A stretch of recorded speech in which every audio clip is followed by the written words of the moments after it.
سید ولد آدم خیر الانام، اس پہ لاکھوں درود، اس پہ لاکھوں سلام۔ الحمد للہ رب العالمین، والصلاة والسلام علی سید المرسلین وعلی آلہ واصحابہ اجمعین۔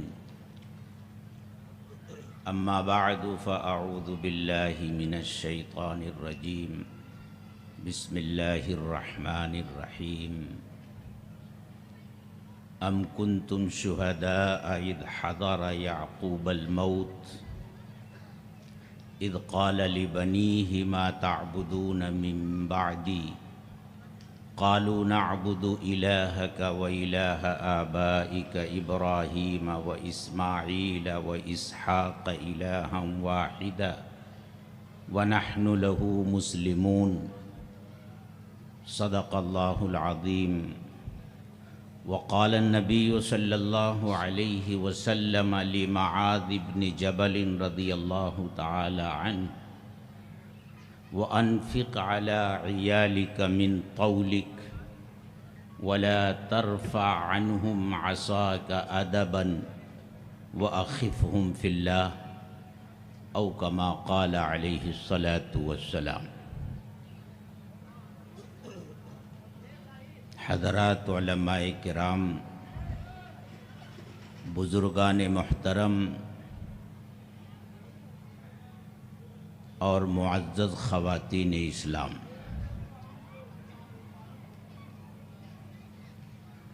اللہ تعالیٰ کی نعمتیں ہر آن اور ہر لمحہ بارش کی طرح ہمارے اوپر برستی ہیں۔ ہمارے بس میں نہیں ہے، بلکہ پوری دنیا کے بس میں یہ بات نہیں ہے کہ وہ اللہ کی نعمتوں کو شمار کر سکے، گن سکے۔ تمام نعمتوں کی بات تو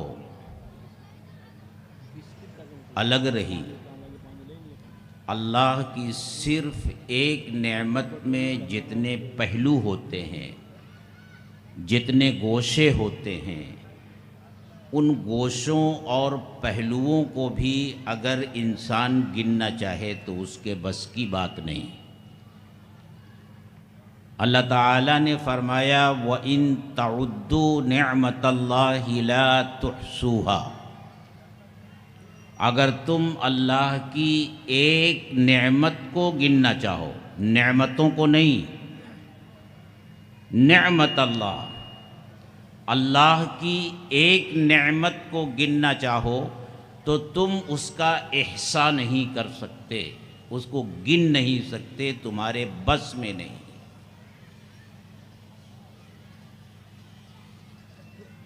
اور اللہ کا اپنی نعمتوں کے تعلق سے یہ ضابطہ ہے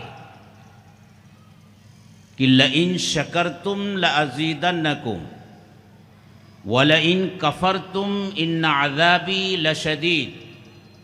میری نعمتوں پر اگر تم شکر ادا کرو گے تو میں اپنی نعمتیں بڑھاتا چلا جاؤں گا، اور اگر کفران نعمت کرو گے، ناشکری کرو گے، تو یاد رکھو میری پکڑ بہت ہی سخت ہے۔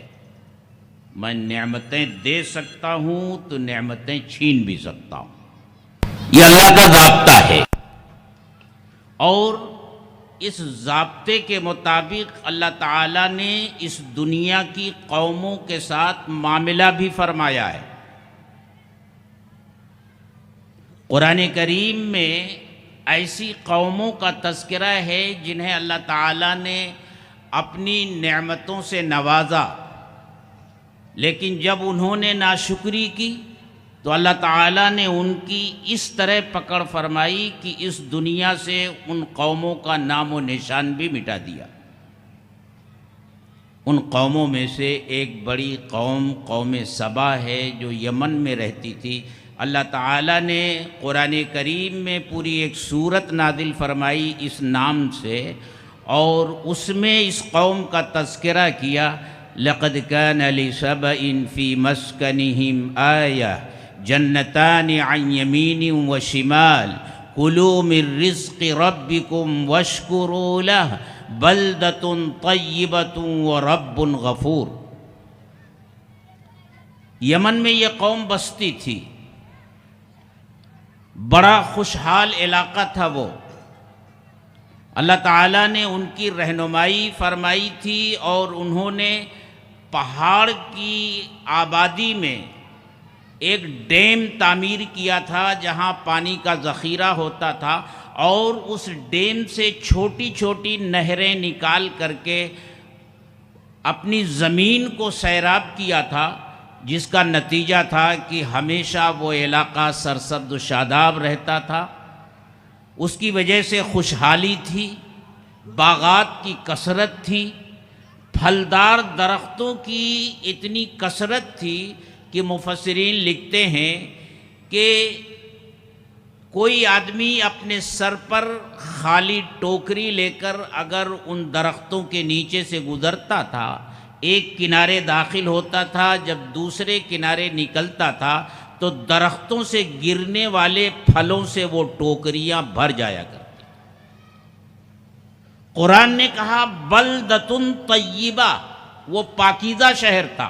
مفسرین نے لکھا ہے کہ وہاں حشرات الارض پیدا ہی نہیں ہوتے تھے، موذی جانور جو تکلیف دینے والے ہیں، یہ مچھر، یہ مکھی اور یہ جوئیں وہاں پیدا ہی نہیں ہوتی تھیں۔ آب و ہوا اتنی پاکیزہ تھی کہ اگر باہر سے کوئی آتا تھا اور اس کے کپڑوں میں بالوں میں جوں ہوتی تھی تو یہاں شہر میں داخل ہوتے ہی وہ اپنے آپ مر جایا کرتی تھی۔ بلدۃ طیبہ ورب غفور۔ اور پھر ان کا تجارتی کاروبار یمن سے شام تک پھیلا ہوا تھا۔ اس زمانے میں تجارتی سفر خطرات سے دوچار ہوتے تھے۔ اللہ تعالیٰ نے ان کے لیے آسانی یہ پیدا فرمائی تھی کہ جگہ جگہ بستیاں آباد کر دی تھی ملک یمن سے لے کر شام تک، کہ جب یہ تجارتی قافلہ چلتا تھا، شام ہوتی تھی تو کسی نہ کسی جگہ پہنچ جاتا تھا اور کوئی نہ کوئی بستی آ جاتی تھی اور وہاں قیام کرتے تھے، نہ ڈاکوؤں کا خطرہ اور نہ چور اچکوں کا کوئی ڈر۔ اس طرح سے یہ خوشحال زندگی گزارتے تھے۔ لیکن فَأَعْرَضُوا، ان لوگوں نے اللہ کی نافرمانی کی، ناشکری کی، ان نعمتوں کی قدر نہیں کی۔ فَأَرْسَلْنَا عَلَيْهِمْ سَيْلَ الْعَرِمِ، ہم نے ان کے اوپر عرم کا سیلاب ڈال دیا۔ وہ ڈیم جو تھا اس کا بند توڑ دیا اور اس کا وہ پانی جو ذخیرے کی شکل میں تھا اچانک پوری بستی اور پوری شہر پر امڈ آیا اور پوری بستی تباہ اور برباد ہو گئی۔ اور جب باغات کو پانی نہ ملے تو سب سوکھ گئے۔ اب اس کی جگہ جھاڑ جھنکاڑ، کانٹے دار درخت، بدمزہ بیریاں اگائیں۔ اللہ تعالیٰ نے اس طرح ان کے سامنے معاملہ کیا۔ یہ ناشکری کی بنیاد پر ہوا۔ نعمت کی جب ناشکری کی جاتی ہے تو اللہ تعالیٰ اسی نعمت کو عذاب میں بدل دیتے ہیں۔ ہمارے اسی ملک کا واقعہ ہے۔ پچھلی حکومتوں میں ایک بڑے لیڈر تھے جو بڑی باتیں بولا کرتے تھے۔ بہار میں آپ جانتے ہیں کہ سیلاب ہر بارش کے موسم میں آتا ہے تو کسی ندی پر باندھ باندھا گیا۔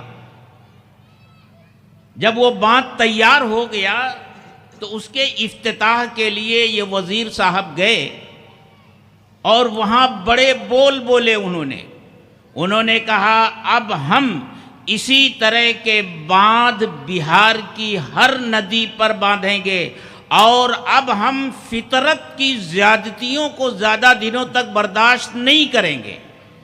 لیکن ہوا کیا؟ اگلا موسم بارش کا آیا اور سیلاب کے ریلے کو وہ بند برداشت نہیں کر سکا، ٹوٹ گیا، اور پھر اتنی تباہی مچی جتنی تباہی اس سے پہلے نہیں مچا کرتی تھی۔ تو اللہ تعالیٰ جو نعمت دیتے ہیں، جب ناشکری ہوتی ہے تو اللہ تعالیٰ اسی نعمت کو عذاب میں اور سزا میں تبدیل کر دیتے ہیں۔ اللہ کی بڑی نعمتوں میں سے ایک اہم نعمت اولاد ہے۔ اولاد اتنی بڑی نعمت ہے اور اتنی اہم نعمت ہے کہ اللہ کے جلیل القدر پیغمبروں نے اللہ کے سامنے ہاتھ اٹھا اٹھا کر کے اولاد کی دعا مانگی ہے۔ اس سے جہاں اولاد کی نعمت کا اہم ہونا ثابت ہوتا ہے، وہیں یہ بات بھی معلوم ہو جاتی ہے کہ اولاد کا دینا اللہ ہی کے ہاتھ میں ہے۔ اللہ جسے اولاد دینا چاہیں اسی کو اولاد ملتی ہے، نہ کسی نبی کے ہاتھ میں ہے، نہ کسی ولی کے ہاتھ میں ہے، نہ کسی قطب کے ہاتھ میں ہے، نہ کسی غوث کے ہاتھ میں ہے۔ اللہ تعالیٰ فرماتے ہیں یَهَبُ لِمَن يَشَاءُ إِنَاثًا وَيَهَبُ لِمَن يَشَاءُ الذُّكُورَ۔ اللہ جسے چاہتے ہیں لڑکیاں ہی لڑکیاں دیتے ہیں، اور اللہ جسے چاہتے ہیں لڑکا ہی لڑکا دیتے ہیں، اور اللہ جسے چاہتے ہیں دونوں دیتے ہیں۔ وَيَجْعَلُ مَن يَشَاءُ عَقِيمًا، اور اللہ جسے چاہتے ہیں بے اولاد رکھتے ہیں۔ یہ اللہ ہی دیتے ہیں۔ اور ایک بات میں اور کہوں، اولاد کے دینے کو جب اللہ نے بیان کرنا شروع کیا تو سب سے پہلے لڑکیوں کو بیان کیا۔ یَهَبُ لِمَن يَشَاءُ إِنَاثًا، اللہ جسے چاہتا ہے لڑکیاں دیتا ہے۔ مفسرین لکھتے ہیں جس عورت کی گود میں سب سے پہلے پہلی اولاد لڑکی کی شکل میں آتی ہے وہ عورت بہت بابرکت ہوتی ہے۔ اس آیت کی بنیاد پر مفسرین لکھتے ہیں وہ عورت بابرکت ہوتی ہے جس کی پہلی اولاد لڑکی ہو۔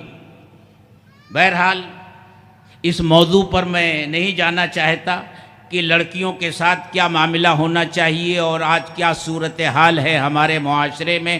ہم تو سمجھتے ہیں کہ وہی زمانے جاہلیت جب بچیوں کو زندہ درگور کیا جاتا تھا، اس دور جدید میں بھی وہی زمانے جاہلیت لوٹ آیا ہے۔ قرآن اس زمانے کی تصویر کھینچتا ہے وَإِذَا بُشِّرَ أَحَدُهُمْ بِالْأُنثَىٰ ظَلَّ وَجْهُهُ مُسْوَدًّا وَهُوَ كَظِيمٌ۔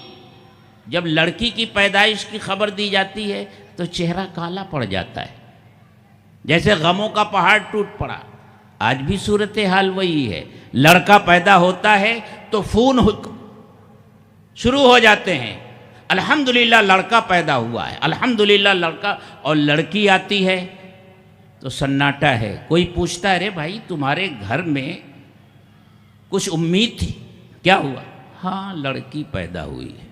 وَإِذَا بُشِّرَ أَحَدُهُمْ بِالْأُنثَىٰ ظَلَّ وَجْهُهُ مُسْوَدًّا وَهُوَ كَظِيمٌ، وہی صورتحال ہے۔ بہرحال میں یہ عرض کر رہا تھا کہ اولاد بہت بڑی نعمت ہے، اور اتنی بڑی نعمت ہے کہ انبیاء کرام نے اس کے لیے دعائیں مانگی ہیں۔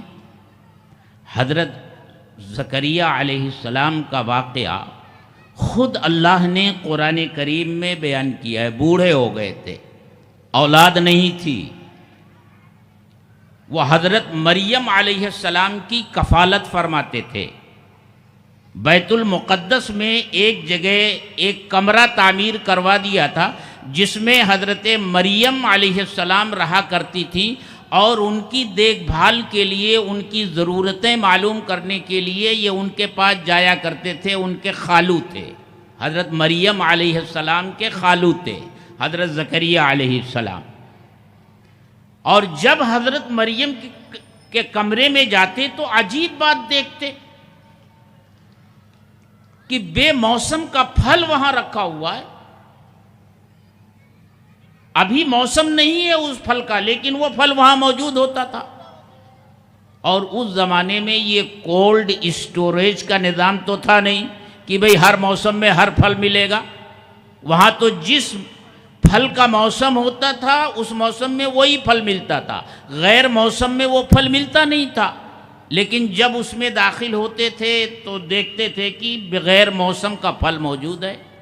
ایک دن پوچھ ہی لیا کہ مریم یہ بغیر موسم کا پھل تمہارے پاس کہاں سے آتا ہے؟ قرآن کہتا ہے کلما دخل علیہا زکریا المحراب وجد عندہا رزقا۔ حضرت زکریا جب جب داخل ہوتے تھے کمرے میں، کلما، ایک مرتبہ نہیں، جب جب داخل ہوتے تھے کمرے میں تو وہاں بے موسم کا پھل پاتے تھے۔ ایک دن پوچھ ہی لیا انا لک ھذا، مریم یہ پھل تمہارے پاس کہاں سے آتا ہے؟ قالت هو من عند اللہ ان اللہ یرزق من یشاء بغیر حساب۔ انہوں نے کہا یہ اللہ مجھے دیتا ہے اور اللہ جسے چاہتا ہے بے حساب دیتا ہے۔ حضرت زکریا علیہ السلام کے دل میں بات آئی کہ جو اللہ بغیر موسم کے پھل دے سکتا ہے وہ اللہ بڑھاپے میں اولاد بھی تو دے سکتا ہے۔ اگرچہ میری بیوی بوڑھی ہو چکی ہیں اور اس عمر کو پہنچ چکی ہے کہ اس عمر میں عادتاً اولاد نہیں ہوتی اور میں بھی بوڑھا ہو چکا ہوں، لیکن اللہ کی قدرت ہے اس بڑھاپے میں وہ مجھے بھی اولاد دے سکتا ہے۔ اس آرزو نے انگڑائی لی دل میں اور پھر فوراً اللہ کے سامنے ہاتھ اٹھا لیے، رب ہب لی من لدنک ذریۃ طیبہ انک سمیع الدعاء۔ اے اللہ مجھے ایک پاکیزہ اولاد عطا فرما دے، آپ تو دعاؤں کے سننے والے ہیں۔ اور سورہ مریم میں ان کے دعا کے جو الفاظ ہیں وہ تو بڑے عجیب و غریب ہیں، کیفیات کو بدل دینے والے ہیں۔ انہوں نے کیا کہا تھا؟ رب انی وہن العظم منی واشتعل الرأس شیبا ولم اکن بدعائک رب شقیا۔ اے اللہ میری ہڈیاں بوڑھی ہو گئی، میری ہڈیاں بوسیدہ ہو گئی، سروں میں بڑھاپا پھیل گیا۔ داڑھی کا ذکر نہیں کیا کیونکہ داڑھی کے بال پہلے سفید ہوتے ہیں اور سر کے بال بعد میں سفید ہوتے ہیں۔ فرمایا واشتعل الرأس شیبا، بڑھاپا تو میرے سر کے بالوں میں پھیل گیا، لیکن اے اللہ ولم اکن بدعائک رب شقیا، اے اللہ میں تیری ذات سے نا امید نہیں ہوں۔ تو ہی نے میری عادت بگاڑی ہے کہ جب میں نے تجھ سے مانگا ہے تو مجھ کو دے ہی دیتا ہے۔ اے اللہ میں تجھ سے اولاد مانگتا ہوں۔ اللہ تعالیٰ نے حضرت یحییٰ علیہ السلام کی شکل میں فرزند عطا فرمایا۔ یہی حال حضرت ابراہیم کا ہوا، بوڑھے ہو گئے تھے، اولاد نہیں تھی، اللہ سے دعا کی رب ہب لی من الصالحین فبشرناہ بغلام حلیم، اے اللہ مجھے نیک اور صالح اولاد عطا فرما۔ تو اللہ فرماتے ہیں فبشرناہ بغلام حلیم، ہم نے ایک بردبار بچے کی انہیں بشارت دی، حضرت اسماعیل علیہ السلام پیدا ہوئے۔ تو اولاد اللہ کی اتنی بڑی نعمت ہے کہ انبیاء کرام نے بھی ہاتھ پھیلا کر اللہ سے دعائیں مانگی ہیں۔ اور اللہ کا وہ ضابطہ یاد رکھیے کہ اللہ کی نعمت کی قدر کی جاتی ہے تو اللہ نعمت میں اضافہ کرتے ہیں، اور نعمت کی قدر نہیں کی جاتی تو اللہ اسی نعمت کو زحمت بناتے ہیں۔ اب اولاد کے سلسلے میں والدین کو کیا کرنا چاہیے؟ اولاد کے حقوق کیا ہیں؟ اولاد کی تربیت کہاں سے شروع ہوتی ہے اور کہاں تک چلتی ہے؟ سب سے پہلے اس سلسلے میں حضرت یعقوب علیہ السلام کا ایک واقعہ سن لیجئے جو قرآن کریم نے سورہ بقرہ میں بیان فرمایا ہے، جس کی تلاوت میں نے شروع میں کی ہے۔ قرآن کہتا ہے ام کنتم شہداء اذ حضر یعقوب الموت، کیا تم اس وقت موجود تھے جب حضرت یعقوب علیہ السلام کی موت کا وقت قریب ہوا؟ آپ جانتے ہیں کہ حضرت یعقوب علیہ السلام شام کے رہنے والے تھے، اللہ تعالیٰ کے حکم سے حضرت ابراہیم علیہ السلام نے اپنی پہلی بیوی حضرت سارہ کو عراق سے لے جا کر شام میں آباد کیا تھا، اور حضرت اسحاق علیہ السلام حضرت سارہ سے حضرت ابراہیم علیہ السلام کے بیٹے تھے۔ حضرت اسحاق علیہ السلام کے بیٹے حضرت یعقوب علیہ السلام تھے، اور حضرت یعقوب علیہ السلام کے بیٹے حضرت یوسف علیہ السلام تھے۔ پورا خاندان آفتاب و ماہتاب، نبوت کا سلسلہ ہے۔ ابراہیم علیہ السلام سے شروع ہوتا ہے، پھر اسحاق علیہ السلام نبی، اور پھر یعقوب علیہ السلام نبی، حضرت یوسف علیہ السلام نبی، اور مفسرین نے لکھا ہے کہ اس کے بعد جتنے انبیاء آئے اسی خاندان سے آئے۔ حضرت یوسف علیہ السلام کو جب ان کے بھائیوں نے تجارتی قافلے کے ہاتھ بیچ دیا، اور ان تاجروں نے مصر میں لے جا کر انہیں بیچ دیا، پھر عزیز مصر کے محل میں ان کی پرورش ہوئی، اور وہ وقت بھی آیا کہ اللہ تعالیٰ نے انہیں مصر کے خزانے پر تصرف کا اختیار دے دیا۔ قحط پڑا، اور مصر کے لوگ اور مصر کے اطراف میں جو لوگ رہتے تھے وہ اپنی غذائی ضرورت کو پورا کرنے کے لیے مصر آنے پر مجبور ہوئے۔ حضرت یوسف علیہ السلام کے بھائیوں کو بھی مجبور ہو کر آنا پڑا۔ بالآخر حضرت یوسف علیہ السلام نے اپنے پورے خاندان کو مصر میں بلا لیا۔ حضرت یعقوب علیہ السلام بھی آ گئے، اور ان کے بھائی بھی مصر میں آ کر آباد ہو گئے۔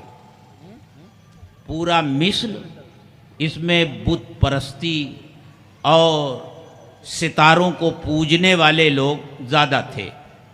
آپ یوں کہہ لیجئے کہ مصر کا ماحول مذہبی اعتبار سے ہمارے ملک ہندوستان کے ماحول سے یکسانیت رکھتا تھا۔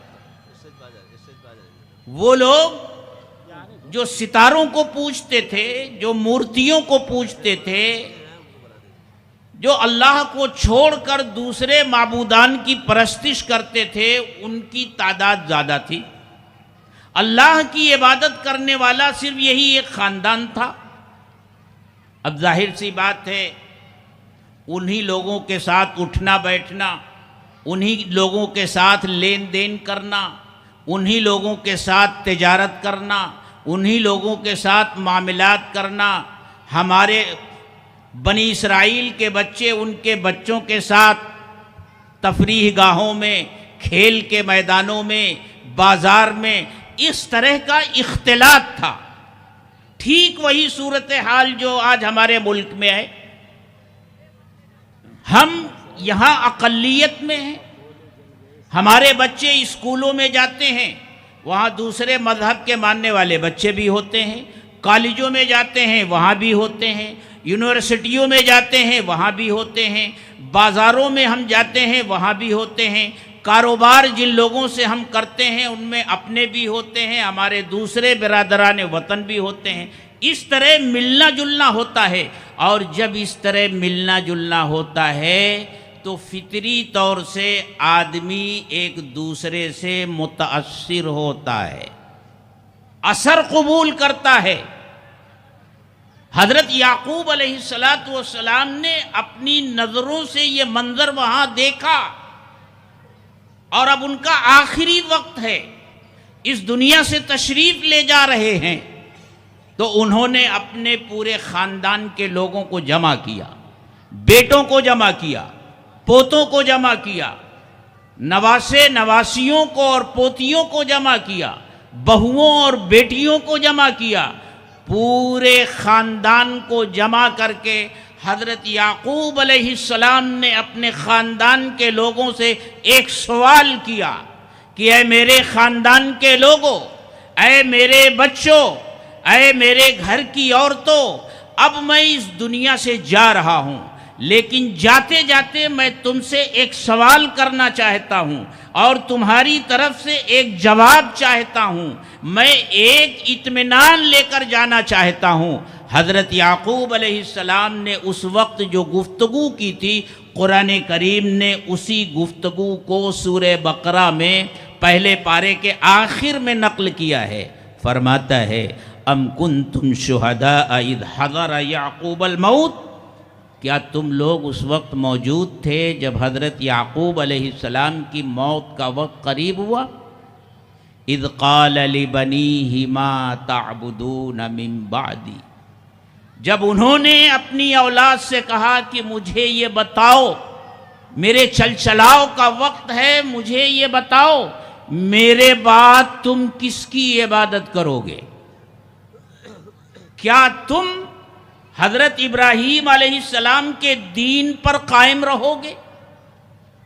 اپنے دادا اسحاق کے دین پر قائم رہو گے؟ میں جو اللہ کی طرف سے دین لے کر آیا ہوں اس پر قائم رہو گے؟ یا اس دین کو چھوڑ کر جس مخلوط معاشرے میں تم رہتے ہو، جن لوگوں کے ساتھ رہتے ہو، کہیں ایسا تو نہیں ہوگا کہ تم ان سے متاثر ہو کر کے اپنی زندگی میں ان کے طور طریقے اختیار کر لو، ان کی معاشرت اختیار کر لو، ان کا مذہب اختیار کر لو، ان کا دھرم اختیار کر لو؟ کہیں ایسا تو نہیں ہوگا۔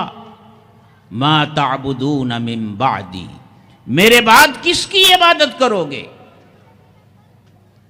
وہ سب خاندان نبوت کے چشم و چراغ تھے، جن لوگوں کو جمع کر کے ان کو حضرت یعقوب علیہ السلام نے پوچھا تھا، وہ وحی سے، اللہ کے پیغام سے، اللہ کی شریعت سے ناواقف لوگ نہیں تھے۔ ان کے گھروں میں وحی کا تذکرہ برسوں سے چلا آ رہا تھا، جبریل امین کی آمد کا تذکرہ ہوتا رہتا تھا۔ ایسے لوگ ہیں جن سے پوچھ رہے ہیں حضرت یعقوب علیہ السلام، ما تعبدون من بعدی، مجھے یہ بتاؤ میرے بعد تم کس کی عبادت کرو گے؟ سب نے ایک زبان ہو کر کے کہا، قالوا نعبد الہک و الہ آبائک ابراہیم و اسماعیل و اسحاق الہا واحدا ونحن لہ مسلمون۔ ابا جان، دادا جان، نانا جان، آپ فکر مت کیجئے، ہم آپ کے لائے ہوئے دین پر قائم رہیں گے، اپنے پردادا ابراہیم کے دین پر قائم رہیں گے، دادا اسحاق کے دین پر قائم رہیں گے، آپ فکر مت کیجئے، وَنَحْنُ لَهُ مُسْلِمُونَ، ہم اللہ کا فرما بردار ہو کر کے زندگی گزاریں گے۔ حضرت یعقوب علیہ السلام کا یہ واقعہ قرآن نے ذکر کیا ہے۔ کیا قرآن کریم کوئی تاریخ کی کتاب ہے؟ کیا قرآن کریم کا نزول اس لیے ہوا ہے کہ گزشتہ زمانے میں گزری ہوئی قوموں کے ساتھ جو واقعات پیش آئے ہیں صرف ان کو بیان کر دے اور ہمارے اور آپ کے علم میں یہ اضافہ ہو جائے کہ فلاں زمانے میں اور فلاں سن میں اور فلاں شخص کے ساتھ یہ واقعہ پیش آیا تھا؟ نہیں میرے دوستو، قرآن اگر کوئی واقعہ ذکر کرتا ہے تو وہ عبرت اور نصیحت کے لیے ذکر کرتا ہے۔ قرآن یہ واقعہ ذکر کر کے اس ملت کے لوگوں کو یہ احساس دلانا چاہتا ہے کہ جو فکر حضرت یعقوب علیہ السلام کی اپنی اولاد کے بارے میں تھی، اے ملت اسلامیہ کے غیور فرزندوں، تم سب کو بھی اپنی اولاد کے بارے میں وہی فکر کرنے کی ضرورت ہے۔ یہ اطمینان لے کر اس دنیا سے جانے کی ضرورت ہے کہ ہمارے بعد ہماری اولاد کا کیا ہوگا؟ کیا ہماری اولاد کا عقیدہ محفوظ رہے گا؟ ہماری اولاد کا دین محفوظ رہے گا؟ جو ماحول ہے کفر اور شرک کا، ہر طرف سے کفر اور شرک کی گھنگھور گھٹائیں امڑ رہی ہیں چاروں طرف سے، شرکیہ مظاہر ہر طرف چھائے ہوئے ہیں، اور ان مظاہر سے متاثر ہونا اس کا امکان کافی حد تک موجود ہے۔ ہمارے معصوم بچے جو مشنری اسکولوں میں جاتے ہیں، جہاں پہلا پیریڈ عیسائی مذہب کے مطابق پریئر کا ہوتا ہے، دعا کا ہوتا ہے، اور ہم محض اس شوق میں کہ ہمارا بچہ انگلش بولنے لگے گا اور ہمارا بچہ آگے بڑھے گا، زندگی کے کاروبار میں آگے بڑھے گا، ہم اس کا ایمان خطرے میں ڈال دیتے ہیں۔ پھر وہاں کیا سکھایا جاتا ہے اسے؟ وہ متاثر ہو کر کے وہاں سے نکلتا ہے۔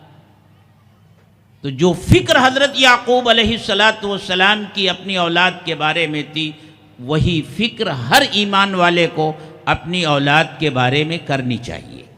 اور بچوں کا حق کیا ہے؟ حقوق کی ایک لمبی فہرست ہے۔ ان کی تربیت کہاں سے شروع ہوتی ہے؟ قرآن و حدیث میں غور کرنے سے یہ معلوم ہوتا ہے کہ بچے کی تربیت اس کی پیدائش سے کہیں پہلے شروع ہو جاتی ہے۔ اللہ تعالیٰ نے اس کا انتظام پہلے سے شروع کیا ہے، اور ماں باپ کو یہ ذمہ داری دی ہے کہ آنے والی اولاد کے سلسلے میں اس کے اس دنیا میں آنے سے پہلے وہ سوچیں۔ وہ کیا ہے؟ حضرت عمر فاروق رضی اللہ تعالی عنہ کے زمانے میں ایک باپ اپنے بیٹے کی شکایت لے کر آیا، اور اس نے آ کر عرض کیا کہ امیر المؤمنین، یہ میرا بیٹا میرا حق ادا نہیں کرتا۔ امیر المؤمنین نے بیٹے کو بلایا۔ بیٹے نے پوچھا کہ امیر المؤمنین، کیا اولاد کا بھی ماں باپ کے اوپر کوئی حق ہے؟ امیر المؤمنین نے فرمایا بے شک ہے۔ کہا امیر المؤمنین، ذرا آپ بتا دیں کہ اولاد کا کیا حق ہے ماں باپ کے اوپر؟ تو حضرت عمر فاروق رضی اللہ تعالی عنہ نے فرمایا کہ اولاد کا پہلا حق یہ ہے کہ آدمی اپنے بیٹے کی پیدائش کے لیے، اپنی اولاد کی پیدائش کے لیے نیک اور صالح خاتون کا انتخاب کرے۔ اولاد کا حق وہاں سے شروع ہو جاتا ہے۔ شادی کرتے وقت، شادی کے بعد اللہ چاہے گا تو اولاد بھی ہوگی، اولاد کا حق وہیں سے جڑتا ہے۔ ماں باپ کے اوپر اولاد کا حق یہ ہے کہ وہ اپنی اولاد کے لیے وہ ایسی گود فراہم کرے جو صالحہ عورت کی گود ہو۔ وہ بچہ ایسی عورت کا دودھ پی کر پرورش پائے جو نیک، صالحہ، متقی اور پرہیزگار ہو۔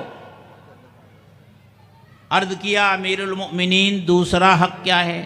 کہا کہ جب بچہ پیدا ہو جائے تو اس کا اچھا سا نام رکھے۔ فرمایا اور کیا ہے؟ کہا جب بچہ کی عمر زیادہ ہو جائے تو اس کی تعلیم اور تربیت کا انتظام کرے۔ اس نے عرض کیا امیر المؤمنین، میرے اس باپ نے میرے تینوں حق میں سے کوئی حق ادا نہیں کیا۔ اس نے ایک فاحشہ اور بدکار عورت سے نکاح کی، اور میں اسی کے پیٹ سے پیدا کیا۔ میرا پہلا حق اس نے یہاں ضائع کیا۔ میں جب پیدا ہوا تو کوئی اچھا سا نام رکھنے کے بجائے اس نے میرا نام جعل رکھا۔ گندگی میں جو کیڑا ہوتا ہے وہ کیڑا، میرا دوسرا حق ضائع کیا۔ اور امیر المؤمنین، میری تعلیم اور تربیت کی طرف اس نے کوئی توجہ نہیں۔ جب حضرت عمر فاروق رضی اللہ تعالی عنہ نے یہ بات سنی اور باپ سے اس کی تصدیق چاہی اور اس نے تصدیق کی، تو حضرت عمر فاروق رضی اللہ تعالی عنہ نے مقدمے کو خارج کر دیا اور باپ کو ہی لعنت ملامت کی کہ جب تو نے اولاد کا حق ادا نہیں کیا تو پھر اپنی اولاد سے اپنے حق کو پورا کرنے کا مطالبہ بھی تو نہیں کر سکتا۔ تو پہلا حق اولاد کا وہیں سے شروع ہو جاتا ہے۔ اسی لیے اللہ کے رسول صلی اللہ علیہ وسلم نے کیا فرمایا؟ تنکح المرأة لأربعین، لمالها ولجمالها ولحسبها ولدینها۔ کسی بھی خاتون سے نکاح چار بنیادوں پر ہوتا ہے۔ کچھ لوگ حسن و جمال دیکھتے ہیں، کچھ لوگ حسب نسب خاندان دیکھتے ہیں، کچھ لوگ مالدار اور کچھ لوگ جو ہے مالداری دیکھتے ہیں، مال دیکھتے ہیں، اور کچھ لوگ ہیں جو دینداری دیکھتے ہیں. فرمایا دینداری دیکھ کر رشتہ کرو، کامیاب رہو گے. تو یہ ضابطہ دیا. یہ اولاد کا پہلا حق ہے کہ جو گود اس کے لیے فراہم کی جا رہی ہے، جس خاتون کا دودھ اس کو مہیا ہونا ہے، اور وہی دودھ اس کی نشو و نما اور پرورش کا ذریعہ بننا ہے، وہ اولاد، وہ ماں صالحہ ہونی چاہیے، متقیہ ہونی چاہیے. کیونکہ بچہ جب ماں کے پیٹ میں ہوتا ہے وہیں سے اپنے ماں کے کردار، ماں کے اخلاق، ماں کی عادات کا اثر قبول کرنا شروع کرتا ہے.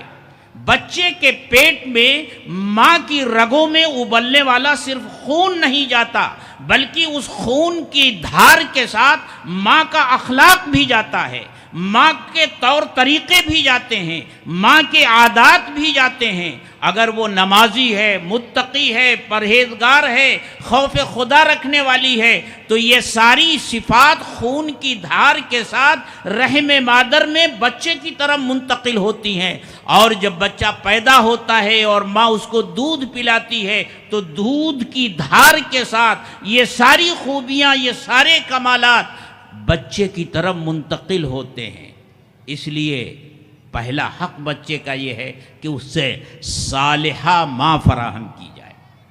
اور صالحہ ماں کیسے ملتی ہے؟ ماں جب صالحہ ہوتی ہے تو اس کی صالحیت کا اثر اولاد کے اوپر آتا ہے. گفتگو طویل ہو جائے گی ورنہ میں ایک تفصیلی واقعہ آپ کو سناتا، لیکن بہرحال کسی نہ کسی شکل میں اجمالاً وہ واقعہ سناتا ہوں. حضرت عبداللہ ابن مبارک رحمۃ اللہ علیہ مشہور محدث گزرے، امام بخاری رحمۃ اللہ علیہ کے استاد ہیں اور امام ابو حنیفہ رحمۃ اللہ علیہ کے شاگرد ہیں. یہ وہ اکیلے محدث ہیں محدثین کی پوری جماعت میں جن کے اوپر کسی نے کسی قسم کا طعن یا جرح کرنے کی ہمت نہیں دکھائی. ایک بھی جرح ان کے بارے میں کسی بھی طرف سے نقل نہیں ہوئی. امام بخاری پر بھی تنقیدیں ہوئی ہیں، امام ابو حنیفہ پر بھی تنقیدیں ہوئی ہیں، لیکن یہ واحد محدث ہیں، جلیل القدر محدث ہیں. ان کے باپ کیسے تھے؟ غلام تھے. ان کے مالک نے باغ کی رکھوالی کے لیے انہیں رکھا تھا. برسہ برس باغ کو پانی دیتے رہے، خدمت کرتے رہے. ایک مرتبہ باغ کا مالک باغ میں آیا اور کہا کہ مبارک مجھے پیاس لگی ہوئی ہے، ذرا میٹھے انار کا جوس لے آؤ.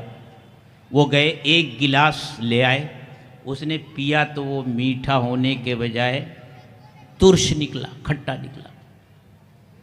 کہا مبارک یہ تو کھٹا ہے، میٹھا لے آؤ. دوسرا گلاس لائے، وہ بھی کھٹا نکلا. اس نے تیسرا مانگا، تیسرا لائے، وہ بھی کھٹا نکلا.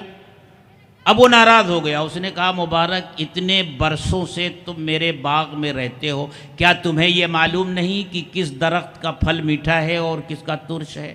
سر جھکا کر عرض کیا کہ حضور آپ نے باغ کی رکھوالی کے لیے رکھا ہے، پھلوں کو چکھنے کی اجازت نہیں. اتنے سال ہو گئے اور اب تک میں نے کسی درخت کے کسی ایک پھل کو بھی ہاتھ نہیں لگایا ہے. مالک کی تو آنکھیں کھلی کی کھلی رہ گئی. اتنا اونچا آدمی. کہا مبارک تم تو بڑے کام کے آدمی ہو، اب آج سے تمہاری جگہ یہ باغ نہیں ہے، تم ہمارے محل میں چلو. وہ اپنے محل میں لے آیا، یہاں رہنے لگے. ایک دن حضرت مبارک رحمۃ اللہ علیہ نے دیکھا کہ ان کا مالک گھر میں اندر جا رہا ہے، باہر آ رہا ہے، اندر جا رہا ہے، باہر آ رہا ہے، اور چہرے پر تفکرات کے آثار ہیں.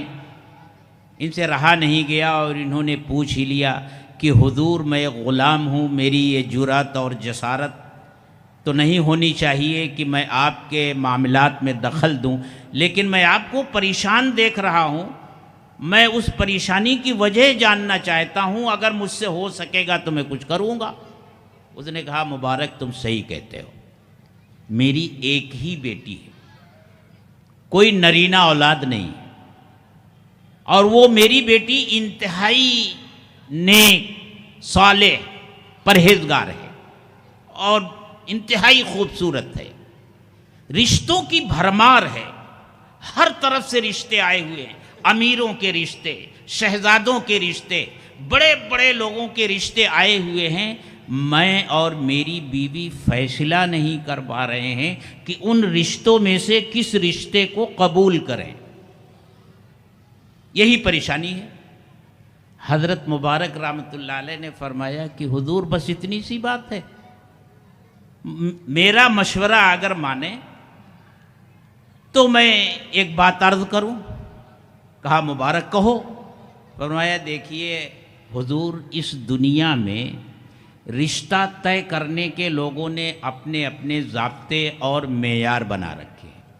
ایک ضابطہ نصارہ کا ہے، ایک معیار یہودیوں نے طے کر رکھا ہے، ایک معیار مجوسیوں نے طے کر رکھا ہے، اور ایک معیار ہے رشتہ طے کرنے کا جو ہمارے اور آپ کے آقا حضرت محمد الرسول اللہ صلی اللہ علیہ وسلم نے طے فرمایا. نصارہ کے ہاں خوبصورتی دیکھی جاتی ہے. وہ رشتہ کرتے وقت یہ دیکھتے ہیں لڑکی خوبصورت ہے یا نہیں، لڑکا خوبصورت ہے یا نہیں. اس بنیاد پر وہ ترجیح دیتے ہیں، خوبصورتی کی بنیاد پر. اگر آپ کو ان کا یہ معیار پسند ہے تو جو لڑکا سب سے زیادہ خوبصورت ہو ان رشتہ آنے والوں میں، آپ اس کو اپنا داماد بنا لیجئے، رشتہ قبول کر لیجئے. یہودیوں کے ہاں مال و دولت دیکھا جاتا ہے.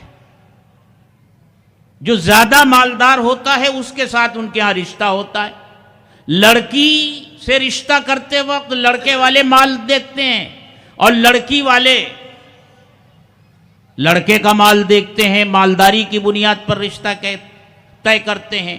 اگر یہ معیار آپ کو پسند ہے تو ان لڑکوں میں سے جو زیادہ مالدار ہے اس کو شرف دامادی عطا کر دیجئے. اور مجوسی حسب نسب دیکھتے ہیں، خاندان دیکھتے ہیں. اگر وہ پسند ہے تو جو اعلیٰ نسب رکھنے والا ہو اس کو آپ اپنا داماد بنا لیجئے. اور ہمارے آقا حضرت محمد الرسول اللہ صلی اللہ علیہ وسلم نے جو معیار دیا ہے وہ دینداری کا معیار ہے کہ اے لوگو، دینداری دیکھ کر رشتہ قائم کرو. لڑکے والے لڑکی کا اور لڑکی کے گھر والوں کا دینداری کا معاملہ دیکھیں اور لڑکی والے لڑکے والوں کا دیکھیں. دینداری کی بنیاد پر رشتہ طے کرو. اگر آپ کو یہ معیار منظور ہے تو جو زیادہ دیندار اور متقی اور پرہیزگار ہو اس کو آپ اپنا داماد بنا لیجئے. اس نے کہا مبارک تم تو میری امید سے زیادہ بڑے آدمی نکلے، اتنے اونچے آدمی. رکو. وہ گھر میں گیا، تھوڑی دیر کے بعد آیا اور اس نے کہا مبارک ہم غلام ہیں مدنی آقا حضرت محمد الرسول اللہ صلی اللہ علیہ وسلم کے. آپ کے دیے ہوئے معیار کو چھوڑ کر یہود و نصارہ اور مجوس کے معیار کو ہم کیسے قبول کر سکتے ہیں؟ ہم نے فیصلہ کیا کہ ہم دینداری کی بنیاد پر ہی اپنی بیٹی کا رشتہ کریں گے. پھر ہم نے غور کیا.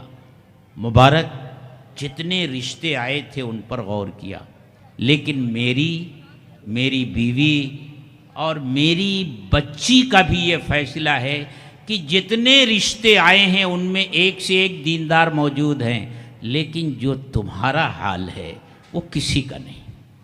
تقویٰ کے جس اونچے مقام پر تم ہو مبارک ان میں سے کوئی نہیں. اس لیے میری خواہش ہے، میری بیوی کی خواہش ہے اور خود میری بچی کی خواہش ہے کہ اس کا نکاح تمہارے ساتھ ہو. کیا تم یہ رشتہ قبول کرتے ہو؟ حضرت مبارک رحمۃ اللہ علیہ نے یہ رشتہ قبول کیا تو صالح شوہر اور صالحہ بیوی کے ذریعے جو فرزند اس دنیا میں وجود میں آیا وہ حضرت عبداللہ ابن مبارک ہے. اور عبداللہ ابن مبارک کیسے ہیں؟ ایک مرتبہ وہ بغداد تشریف لے گئے. ان کے آنے کی اطلاع بغداد والوں کو ملی تو پورے بغداد والے ان کے استقبال کے لیے دوڑ پڑے. ہارون رشید کا زمانے خلافت تھا، اس نے سنا شور ہو رہا ہے، گرد و غبار اڑ رہا ہے اور ایسا لگتا ہے کہ کوئی آندھی آ گئی ہے۔ اس نے اپنے خادمہ سے کہا ذرا پتہ تو کرو یہ کیوں شور ہو رہا ہے۔ وہ گئی اور اس نے آ کر بتایا حضور آج عالم اسلام کا شہنشاہ بغداد تشریف لا رہا ہے، اس کے استقبال کے لیے بغداد والے باہر جا رہے ہیں۔ ہارون رشید نے سوچا میرے علاوہ شہنشاہ، ارے میری حکومت تو یہ ہے۔ اس نے ایک مرتبہ آسمان میں ہوا کے دوش پر تیرنے والے بادل کے ایک ٹکڑے کو مخاطب کرتے ہوئے کہا تھا اے بادل تیرا جی جہاں چاہے جا کر برس، لیکن تیرے پانی سے جو فصل تیار ہوگی اس کا خراج اور اس کا عشر میرے ہی خزانے میں آئے گا۔ اتنی وسیع سلطنت کا مالک۔ اس نے سوچا شہنشاہ تو میں ہوں، میرے علاوہ دوسرا شہنشاہ کہاں سے آ گیا؟ اس نے خادمہ سے کہا ارے شہنشاہ تو میں ہوں، خلیفۃ المسلمین تو میں ہوں، یہ شہنشاہ کہاں سے آ گیا؟ اس نے کہا حضور آپ کی حکومت لوگوں کے جسموں پر ہے، آج جو شہنشاہ آ رہا ہے وہ لوگوں کے دلوں پر حکومت کرتا ہے۔ آپ کو معلوم نہیں عالم اسلام کا سب سے بڑا محدث اور مجاہد آج بغداد تشریف لا رہا ہے، حضرت عبداللہ ابن مبارک آ رہے ہیں۔ یہ نتیجہ ہوتا ہے۔ تو یہ حق ہے پہلا کہ اولاد کا، کہ اس اولاد کے لیے نیک اور صالح ماں تلاش کی جائے۔ اور صرف یہی نہیں، وہیں سے شروع ہو جاتا ہے۔ بچہ جب ماں کے پیٹ میں آتا ہے اسی وقت سے ماں کو ہدایت ہے کہ اسے کیا کرنی ہے، بچے کی پیدائش کے وقت اسے کیا کرنا ہے۔ پیدا ہوتے ہی اللہ کی الوہیت اور حضرت محمد الرسول اللہ صلی اللہ علیہ وسلم کی رسالت کا بول اس بچے کے کان میں ڈھالنا ہے۔ پہلا بول جو اس کے کان میں پڑے لا الہ الا اللہ کا ہو، محمد الرسول اللہ کا ہو۔ اس طرح بچے کی تربیت وہیں سے شروع ہو جاتی ہے، اور یہ ماں باپ کی ذمہ داری ہوتی ہے کہ بچے کی تربیت کریں۔ ان کو یہ فریضہ عطا کیا گیا ہے، اگر وہ کوتاہی کریں گے تو کل قیامت کے دن اللہ تعالیٰ ان سے پوچھے گا۔ اللہ کے رسول نے فرمایا کلکم راعٍ وکلکم مسئول عن رعیتہ، تم میں سے ہر شخص ذمہ دار ہے اور ہر شخص سے اس کے ماتحتوں کے بارے میں قیامت کے دن سوال کیا جائے گا۔ اللہ تعالیٰ نے ایمان والوں کی ذمہ داری دی ہے، یا ایھا الذین آمنوا قوا انفسکم واہلیکم نارا، اے ایمان والو اپنے آپ کو بھی جہنم کی آگ سے بچاؤ اور اپنے اہل و عیال کو بھی اس جہنم کی آگ سے بچاؤ جس کا ایندھن پتھر ہوگا۔ تو حقوق ہیں اولاد کے۔ اسی سلسلے کی ایک طویل حدیث کا ایک ٹکڑا میں نے پڑھا ہے، بس اس کا ترجمہ کر کے بات ختم کرتا ہوں۔ تفصیل کا تو موقع نہیں ہے، مجھے 9:15 بجے تک کا وقت دیا گیا ہے اور 17 منٹ ہو گئے ہیں، 2-3 منٹ اور اس کو آپ برداشت کر لیجئے۔ حضرت معاذ ابن جبل رضی اللہ تعالی عنہ مشہور صحابی ہیں۔ اللہ کے رسول صلی اللہ علیہ وسلم نے ایک موقع پر ان کو 10 نصیحتیں فرمائیں۔ ان 10 نصیحتوں میں سے کچھ نصیحتوں کا تعلق ایمان سے ہے، کچھ کا اعمال سے ہے، کچھ کا معاملات سے ہے، لیکن 10 میں سے 3 نصیحتیں اولاد سے متعلق ہیں۔ پہلی بات یہ ارشاد فرمائی وَأَنفِقْ عَلَىٰ عِيَالِكَ مِن طَوْلِكَ، معاذ اپنے اہل و عیال پر اپنی حلال اور پاکیزہ کمائی میں سے خرچ کرو۔ یہ اولاد کا حق ہے کہ ماں باپ اپنی اولاد کو حلال رزق فراہم کریں، اور یہ کب ہوگا؟ جب وہ خود حلال کمائیں گے، ان میں ملاوٹ نہیں ہوگی حرام کی، اور حلال کھائیں گے تو اولاد کو حلال رزق فراہم کریں۔ آپ جانتے ہیں کہ رزق حلال کی کتنی اہمیت ہے۔ اللہ کے رسول نے فرمایا کسب الحلال فریضۃ بعد الفریضہ، حلال رزق تلاش کرنا، اس کی طلب کرنا فرائض کے بعد اہم فریضہ ہے۔ نماز روزے ان عبادتوں اور ان فرائض کے بعد ایک اہم فریضہ رزق حلال کو تلاش کرنا ہے۔ اللہ تعالیٰ نے ایمان والوں کو حکم دیا کہ رزق حلال کھاؤ، تو اللہ تعالیٰ نے رسولوں کو بھی وہی حکم دیا، یا ایھا الرسول کلوا من الطیبات واعملوا صالحا، اے رسولو حلال کھاؤ اور نیک اعمال کرو۔ پتہ چلا کہ نیک اعمال کی توفیق انہی لوگوں کو ہوتی ہے جن کا رزق حلال ہوتا ہے۔ رزق حلال سے نورانیت پیدا ہوتی ہے اور طبیعت اعمال صالحہ کی طرف چلتی ہے، اور حرام آدمی کھاتا ہے تو اعمال صالحہ کی طرف طبیعت نہیں چلتی، رکاوٹیں کھڑی ہوتی ہیں۔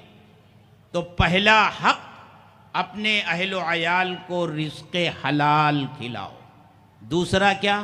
وَلَا تَرْفَعْ عَنْهُمْ عَصَاكَ أَدَبًا، دیکھو اپنی اولاد کی نگرانی ہمیشہ کرتے رہنا، چھوٹی ہے تب بھی، بڑی ہو جائے تب بھی، جوان ہو جائے تب بھی، کالج میں جائے تب بھی، اسکول اور یونیورسٹی میں جائے تب بھی، وہ کاروبار کرنے لگے تب بھی، تجارت کرنے لگے تب بھی، وَلَا تَرْفَعْ عَنْهُمْ عَصَاكَ أَدَبًا، لاٹھی کبھی اٹھانا نہیں، یعنی ان کو ہمیشہ اس کا احساس رہنا چاہیے کہ میرے اوپر میرے ماں باپ موجود ہیں، وہ میری ہر حرکت پر نظر رکھتے ہیں، وہ مجھ سے پوچھ گچھ کر سکتے ہیں کہ میں رات بھر کہاں رہتا ہوں، میرے دوست کیسے ہیں، کن لوگوں کے ساتھ میرا اٹھنا بیٹھنا ہے، میرے مشاغل کیا ہیں، میں نماز پڑھتا ہوں کہ نہیں پڑھتا ہوں، میں دینداری کے کس معیار پر ہوں۔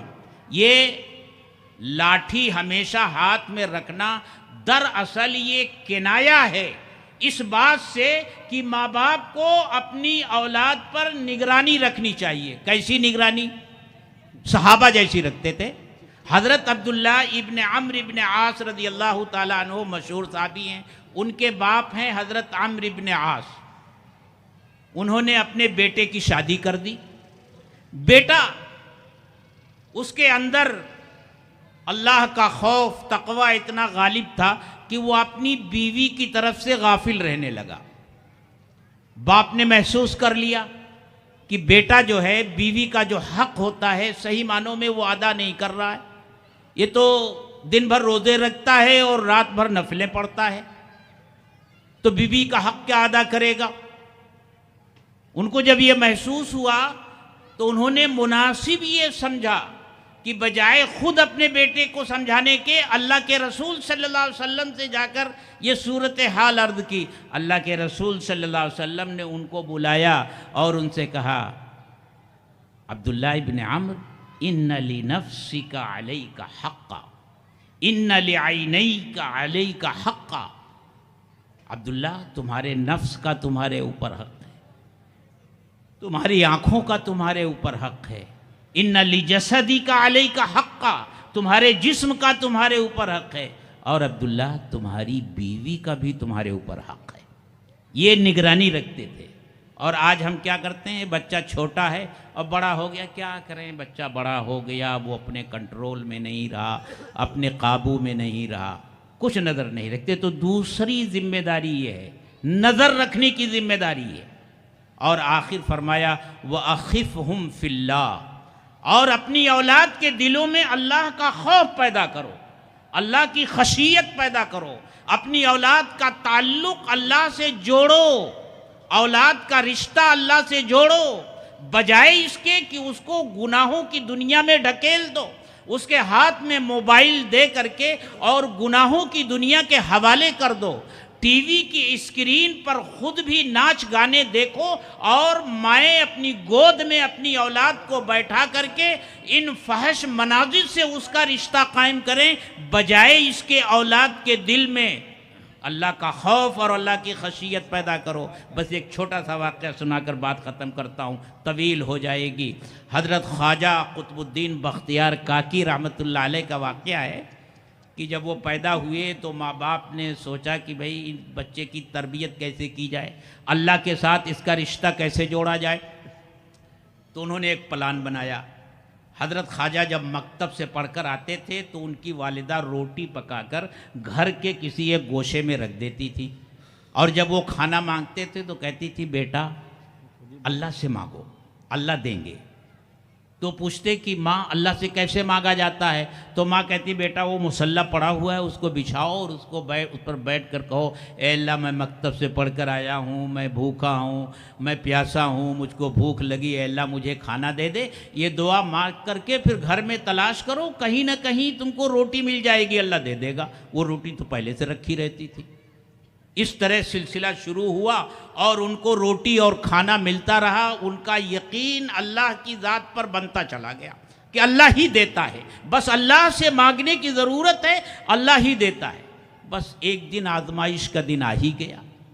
ماں کہیں چلی گئی تھی، سوچا تھا کہ جلدی آ کر کھانا پکا کر رکھ دوں گی، لیکن دیر ہو گئی اور ذہن سے بات نکل گئی اور خواجہ کے مکتب سے آنے کا وقت ہو گیا. تب انہیں احساس ہوا کہ ارے یہ کیا ہو گیا. اب جہاں تھی وہاں سے بھاگم بھاگ نکلی، اللہ سے دعا کر رہی ہے اللہ آج لاج رکھ لے، آج تو سارا بھرم ٹوٹ جائے گا. بڑی محنتوں سے بچے کا جو رشتہ جو تعلق تیری ذات سے جوڑا ہے، اے اللہ آج وہ رشتہ ٹوٹ نہ جائے، اے اللہ بھرم رکھ لے. ماں جب دعا کرتی ہے اپنی اولاد کے لیے تو وہ دعا رائے گا نہیں جاتی. ماں باپ کی دعا اولاد کے لیے اللہ تبارک و تعالی قبول کرتے ہیں. وہ گھر میں داخل ہوئی تو دیکھا کہ حضرت خواجہ صاحب ایک جگہ آرام سے سوئے ہوئے ہیں. سوچا کہ آیا ہوگا بچہ، کھانا نہیں ملا ہوگا، سو گیا. جلدی جلدی روٹی پکائی اور جہاں رکھتی تھی وہاں لے جا کر کے رکھ دیا اور پھر آ کر جگایا کہ بیٹا اٹھ روٹی کھا لے. انہوں نے آنکھ کھولی، کہا ماں میں نے تو روٹی کھا لی. تعجب ہوا، بیٹا تو نے روٹی کھا لی؟ کیسے کھا لی، کہاں ملی؟ کہا ماں روز کی طرح میں آیا اور میں نے اللہ سے مانگا اور پھر تلاش کیا، جہاں مجھے روز روٹی ملتی تھی مجھ کو وہاں مل گئی اور میں نے کھا لیا. لیکن ماں آج کی روٹی میں جو مزہ تھا، اس سے پہلے جو روٹیاں میں کھاتا تھا اس میں وہ مزہ نہیں تھا. تو مائیں اس طرح اولاد کا تعلق اپنے پروردگار سے جوڑتی تھی. اس لیے فرمایا وَأَخِفْهُمْ فِي اللَّهِ، یہ بھی حق ہے ماں باپ کے اوپر اولاد کا. اور یاد رکھیے اولاد کے حقوق ادا نہیں کیے تو میں نے پہلے عرض کیا تھا، جب اولاد کا حق ادا ہوگا، حق ادا کرنا ہی اس نعمت کا شکر ادا کرنا ہے، تو اللہ تعالیٰ اولاد کو فرما بردار بنائیں گے، اس دنیا میں آنکھوں کی ٹھنڈک بنائیں گے، بڑھاپے کی لاٹھی اور سہارا بنائیں گے، اور قیامت کے دن نجات کا ذریعہ اولاد کو اللہ تعالیٰ بنائیں گے. اور اگر اولاد کا حق نہیں ادا کیا تو یہی اولاد اس دنیا میں مصیبت کا ذریعہ بنے گی. دیکھتے نہیں ہو کتنے لوگوں کی اولادیں پولیس تھانوں میں ہیں، جیلوں میں ہیں اور کہاں کہاں پڑی ہوئی ہیں، کیسی کیسی مصیبتیں. اور ان کے جو مسائل ہیں سب سے بڑا مسئلہ ان کو اپنی اولاد کی طرف سے ہوتا ہے.